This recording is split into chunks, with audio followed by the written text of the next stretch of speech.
सबने लाठी मारता एक एडीएम देखा।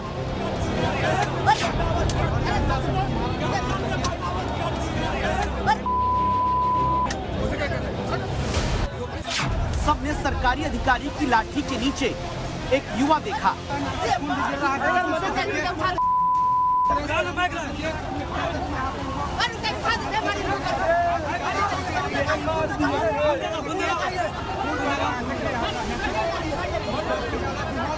सबने देखा जमीन पर पड़े बेरोजगार को, जमीन से नीचे धंस चुके सपनों के अंबार को।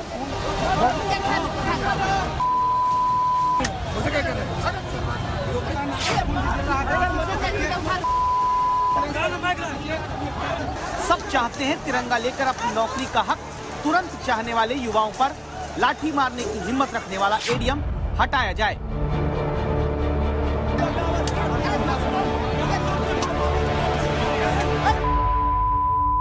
लेकिन आपको ये भी जानना जरूरी है, युवाओं को लाठी खाने की नौबत लाई कैसे जाती है, कैसे एडीएम के सिंह जैसे अफसरों के हाथों पिटने के लिए मजबूर किया जाता है। लाठी मारने वाला एडीएम हटा भी दिया जाए तो आगे ऐसा नहीं होगा, गारंटी कैसे मिलेगी?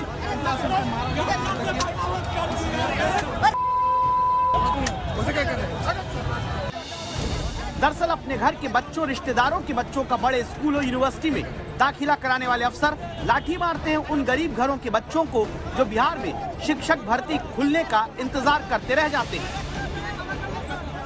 दरभंगा में एक कच्चा घर अनीसुर रहमान का है, जिन्हें पटना में लाठीचार्ज में चोट आई। अनीसुर दरभंगा के इसी घर से पटना क्यों गए थे? ये लाठीचार्ज क्यों हुआ? क्यों मारे गए युवा? इन युवाओं ने कौन से चांद तारे मांग लिए जो सरकार के पास सिवाय लाठी चलवाने के कोई दूसरा चारा नहीं रहा? ये सब कुछ जानिए। साल 2006 से बिहार में शिक्षक भर्ती शुरू हुई, जिसे पहले चरण की भर्ती कहा गया। 2019 में आखिरी बार छठे चरण की शिक्षक भर्ती हुई। 3 साल से नई टीचर भर्ती का 7वां चरण शुरू नहीं हो पाया। दर्द ये कि 3 साल पहले हुई छठे चरण की शिक्षक भर्ती में भी 50,000 पद खाली रह गए। 3 साल बाद अब जुलाई में कहा था 7वें चरण की टीचर भर्ती शुरू करेंगे। बस 3 साल पुराने छठे चरण के खाली पद भरने और 7वें चरण की भर्ती की मांग करते युवा लाठी खा रहे हैं। कंप्लीट बहाली दिसंबर 2022 तक हो जाना चाहिए, चाहे इसके लिए आपको आकाश पे जाना हो या पाताल से किसी को ऑफिसर को निकालना, वो हम नहीं जानते। हमारा ये अल्टीमेट है कि 5 दिन के अंदर। बिहार की हालत शिक्षक भर्ती के नाम पर ऐसी कि जिन्हें टीचर भर्ती परीक्षा पास करने के बाद नौकरी मिल जानी थी, वो गाय भैंस पालने के लिए मजबूर हैं। सुनील यादव जैसे हजारों लोग बिहार में हैं, जिन्होंने 2016 में ग्रेजुएशन किया, 2019 में टीचर्स एलिजिबिलिटी टेस्ट पास कर लिया, लेकिन नौकरी कई आंदोलन में लाठी खाने के बावजूद नहीं मिली।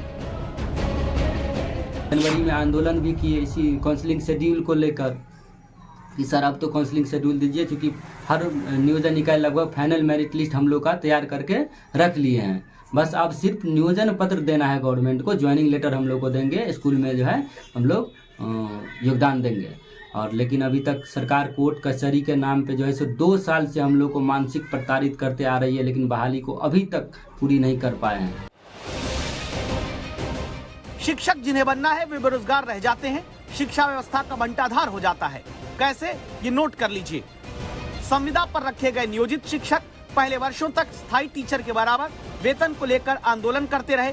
संविदा पर रखे गए टीचर समय से वेतन न मिलने पर प्रदर्शन करते रहते हैं, यानी बच्चों की शिक्षा और शिक्षकों का पेट पालना दोनों अधर में। दूसरी बात, बिहार में 7,28,937 टीचर होने चाहिए। बिहार में सिर्फ 4,13,159 टीचर ही पढ़ा रहे, यानी 3,15,778 पद खाली पड़े हैं। यानी बच्चों की पढ़ाई और बेरोजगारों की नौकरी दोनों कुनीति के दलदल में। तभी तो अनीसुर रहमान जैसे युवा पटना प्रदर्शन करने आते हैं। एडीएम के सिंह जैसे अफसरों को लाठी मारने का मौका मिलता है। सरकार और शिक्षा विभाग न तुरंत नौकरी दे पाता है, न तुरंत लाठी मार अफसर को हटा पाता है। पटना से रोहित कुमार सिंह।